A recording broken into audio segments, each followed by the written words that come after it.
The DJI T100, DJI's most powerful agricultural drone to date, is transforming large-scale farm operations around the world. But many U.S. growers are asking the same question. Let's break it down, legally, operationally, and factually. First, is the T100 banned in the U.S.? The answer is no. As of 2025, there is no federal restriction on purchasing or operating DJI drones, including the T100, for agricultural use. The U.S. Federal Aviation Administration does not restrict DJI by name. Farmers and operators can legally fly the T100 under Part 137 for aerial application or Part 107 for general commercial use, with the appropriate waivers and certifications. What about the entity list? DJI was added to the U.S. Department of Commerce's entity list in 2020. But let's be clear. This does not prohibit individuals, farms, or dealers from purchasing or importing DJI drones.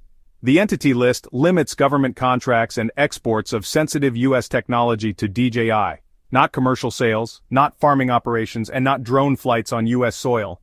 DJI follows a region-based rollout strategy. The DJI T100 is currently prioritized for high-volume agricultural markets like China, Southeast Asia, Eastern Europe, and parts of South America. So how are U.S. buyers getting it?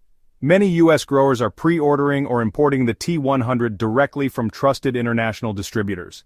DJI's hardware and software platforms, including DJI App, DJI Terra, and DJI Assistant 2, are all globally accessible with no geo-locking or restriction. Firmware updates, flight mapping, and spraying routes are unrestricted, and real-time support remains accessible through DJI's international and regional partners. As demand grows for high-capacity precision spraying across U.S. farms, the T100 represents a major leap forward in both efficiency and scale. Final thoughts. The DJI T100 is not banned, its software is not restricted.